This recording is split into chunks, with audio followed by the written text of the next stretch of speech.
Antes de falar de Simão Pedro, que é o mais conhecido, e Simão o Zelote, que é o menos conhecido, eu quero que você observe que dentre esses 12 apóstolos, nós temos 4 evangelhos.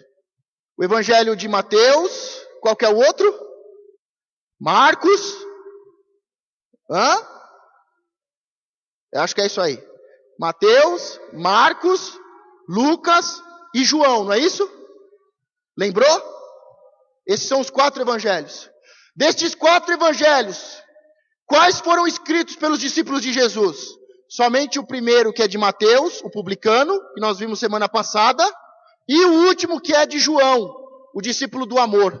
Você observou que dos 4 evangelhos que está nas nossas mãos, dos 4 evangelhos, somente 2 foram escritos pelos apóstolos? Porque Marcos não é apóstolo de Jesus. Lucas não é apóstolo de Jesus. Marcos andava com Pedro, era discípulo de Pedro.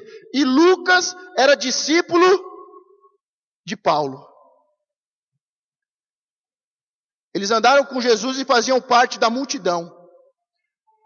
Tanto Lucas e com certeza Marcos, eles não eram apóstolos, eles faziam parte da multidão. Mas você vê que eles escreveram os evangelhos e o nome deles estão aqui. Eles não são os discípulos e não fazem parte da equipe dos apóstolos. Mas dos 4 evangelhos, 2 foram escritos por pessoas que faziam parte da multidão. Você está entendendo que você pode fazer a diferença, sendo 12, 70, 120, 500, ou fazendo parte da multidão? Você andando com Jesus, andando com Pedro, ou com Paulo, que nem viu Jesus na terra, você pode fazer a diferença?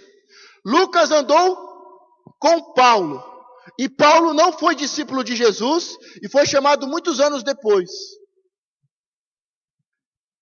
A questão não é se Jesus é o seu discipulador, se o pastor Marcos é o seu discipulador, a questão é se você é discípulo, se você é fiel, e se você entende a palavra de Deus, e você faz parte.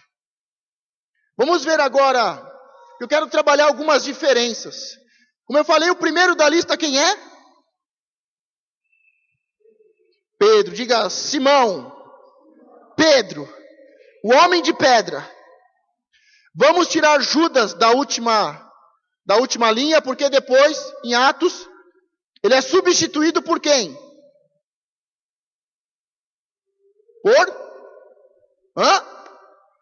Matias. Judas se enforca e os apóstolos fazem uma eleição, lançam a sorte e Matias substitui Judas. Todo traidor é substituído. Amém? Então vamos pegar o primeiro da lista, que é Simão Pedro, tiramos Judas, e o último da lista aí é Simão o Zelote. Diga Simão Pedro versus Simão o Zelote. Eu quero trabalhar a diferença entre os discípulos. Simão Pedro é o mais conhecido dos discípulos e dos apóstolos. Simão o Zelote, ele é discípulo e ele é apóstolo. Mas não se fala nada dele. Não tem nada na Bíblia que fale dele. Não tem nenhum escrito histórico falando sobre ele. Você acha isso estranho?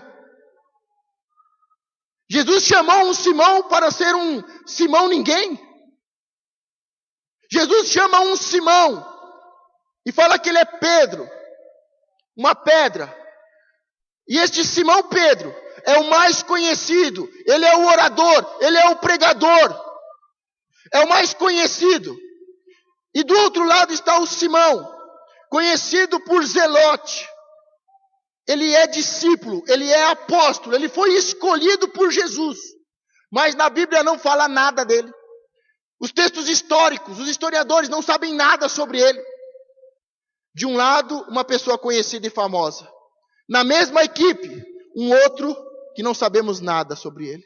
A única coisa que sabemos é em relação ao seu nome. Porque ele é conhecido como Simão o Zelote. Diga, o Zelote. E Zelote não significa um território, que nem Jesus de Nazaré. Jesus nasceu em Nazaré, em Belém.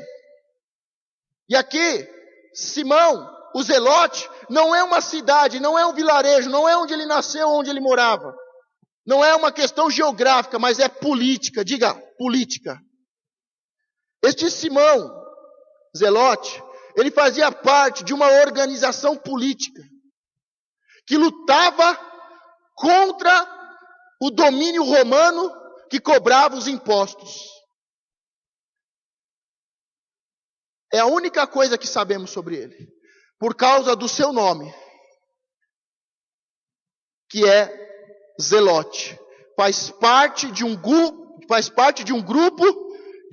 radical, extremista, de um grupo político que luta por mudança, que luta pela sua pátria, que luta por mudança, por uma revolução armada contra o domínio romano que tem explorado o povo com os impostos. De um lado, Simão Pedro, conhecido, famoso, o pregador. Do outro lado, Simão Zelote, o desconhecido, o anônimo. Não falou nada, não tem nada escrito sobre ele. E só sabemos que ele faz parte de um grupo político, armado. Às vezes nós olhamos dentro da igreja e dentro das equipes, e há muita diferença. E nós sabemos que ninguém é igual a você. Você é um ser único. Deus te criou para ser a imagem e semelhança dele e ser único. Ninguém é igual a você. Você tem uma identidade. Você tem um perfil, uma personalidade, um caráter. Diga, eu sou único. Por isso a pessoa que está do seu lado é muito diferente de você. Muito diferente. E aqui nós vemos as diferenças entre os discípulos.